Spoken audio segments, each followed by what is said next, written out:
जी भाई, आज यहाँ पर बर्थडे था इनका। आप यहाँ पर पहुँचे, जन्मदिन इनका मनाया गया, लेकिन इसके अलावा और लोग शामिल हुए हैं आपके पार्टी में, क्या बताएं? मयूर भाई एक ऐसी शख्सियत है, जब 2009 में हर छोटे छोटे हलके में हम एक ऐसी रोशनी ढूंढ रहे थे जो हमारे सोच के साथ चले और उस दौरान पे जितेंद्र आव्हाड साहब को जिता के लाए। उसमें का एक ये चिराग है शिवाजी नगर का, जो उसने मेरा साथ दिया था। मुझे आज भी याद है वो छोटा सा घर जिधर मैं रात में गया था, मनाया था, बैठा था और उसने साथ हमको दिया था। जब यह हमने सिलसिला खुद बेड़ा उठाया कि इस झूठ फरेब की सियासती किरदार को दूर किया जाए, तो हमेशा एक कमी थी कि सब जूने जुड़े, एक मयूर भाई अपने साथ जुड़ना चाहिए।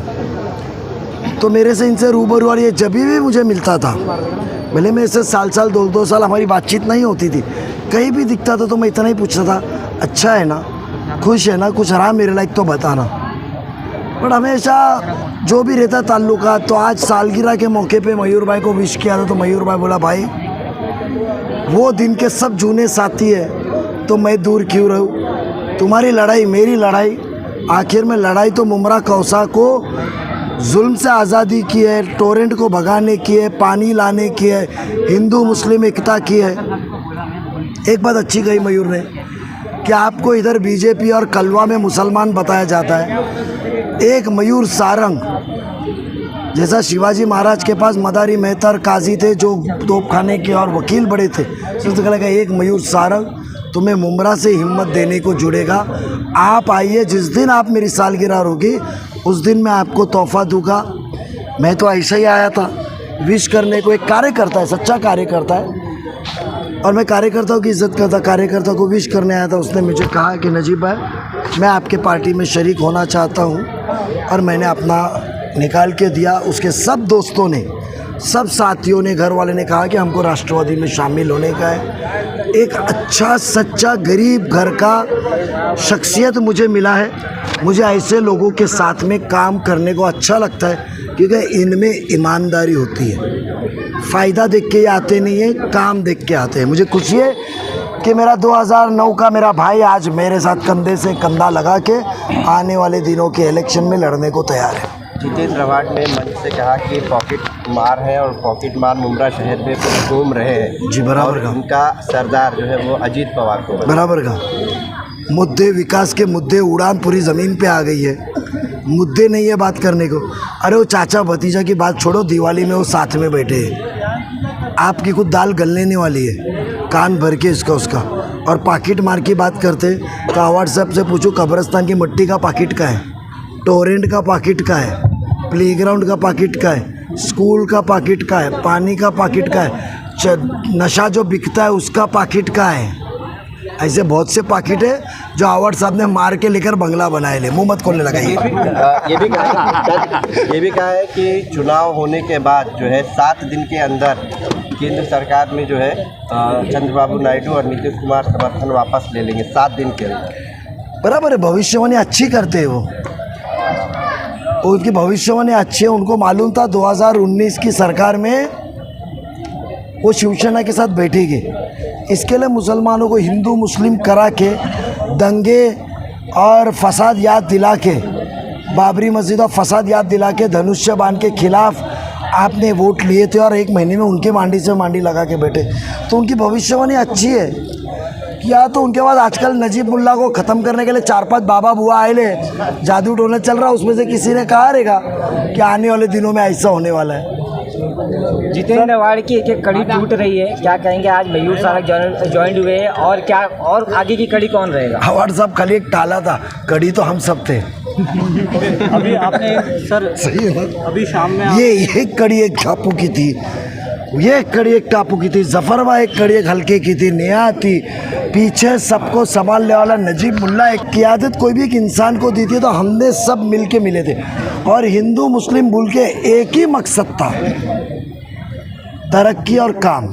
और आज वो काम नहीं हुआ है, तो कड़ी फिर से अपनी जूनी जगह पे जूने आदमी के साथ जुड़ गई। अपने आज लोगों को धमकियाँ दी जा रही, मेरा कैमरा रिकॉर्ड नहीं कर पाया था वो एग्जैक्टली, तो आपने शायद मुन्ना साहिल वहाँ पे तो ये जब जुड़ा तो सोहेल को बुलाया गया, उसके होटल में घुस, यह दलाल बन के घूम रहा है। मुमरा का तो चार्ज निकला, वो आधिकारिक ने फाइल मंगाया। मुमरा साबित क्या करना चाहते हैं? तुमको हमने वोट दिया है गरीबों का काम करने को, उनको पानी पिलाने को, ड्रग्स को दूर करने को, काम करने को, नौकरी देने को।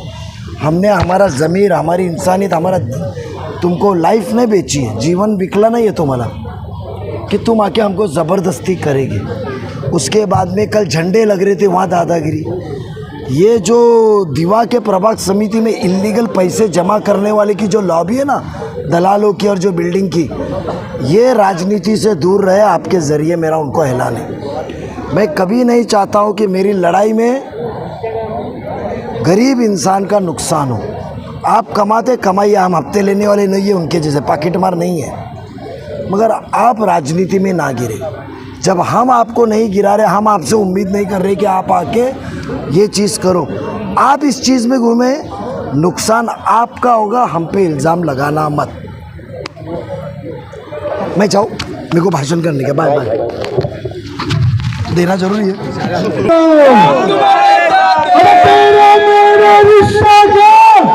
नमस्ते सभी को, अस्सलाम वालेकुम भाइयों। आज सबसे पहले तो मेरा जन्मदिन, और आज तो दो खुशी की बात है। एक तो मेरा जन्मदिन और दूसरा तो मैं आज जो हमारे भावी आमदार है नजीब मुल्ला साहब, इनको समर्थन पूरा, मेरे जितने दोस्त हैं तो उनके साथ में मैं पूरा उनको समर्थन दे रहा हूँ। उन्होंने एक बात अच्छी बोली कि 2009 में मेरे घर पे आए थे और मुझे उन्होंने रिक्वेस्ट की है कि भाई आपको अवार्ड साहब को जिताना है। तभी तो हम स्थानिक आमदार यहाँ के राजन कीने साहब थे, जो यहाँ के जो मुमरा के थे और स्थानिक थे, उनको हम सपोर्ट कर रहे थे। लेकिन जब ये आए तभी हमने इनका सुन के हमने उनको सपोर्ट की। तो ये तो बात है ही। और आज इतनी अच्छी खुशी की बात है, तो हम जो जितना विकास मुमरा का जो अधूरा है वो विकास करने के लिए मैं उनको पूरा, मेरे जितने दोस्तों के साथ में उनको समर्थन दे रहा हूँ। 2009 से लेके 2024 तक आप उनके साथ थे और अभी आपने नजीब मुल्ला का दामन थामा है। क्या ऐसा काम आपको नहीं लगा जितने नवाज कर पाए वो नजीब मुल्ला करेंगे, आपने उनका दामन? नहीं, ऐसा मैं किसी की बुराई करूँगा नहीं। जितने अधूरे, इसके आगे जितने अधूरे काम हैं तो वो पूरा करने के लिए मैं उनको साथ दे रहा हूँ। उसके पीछे का क्या था मैं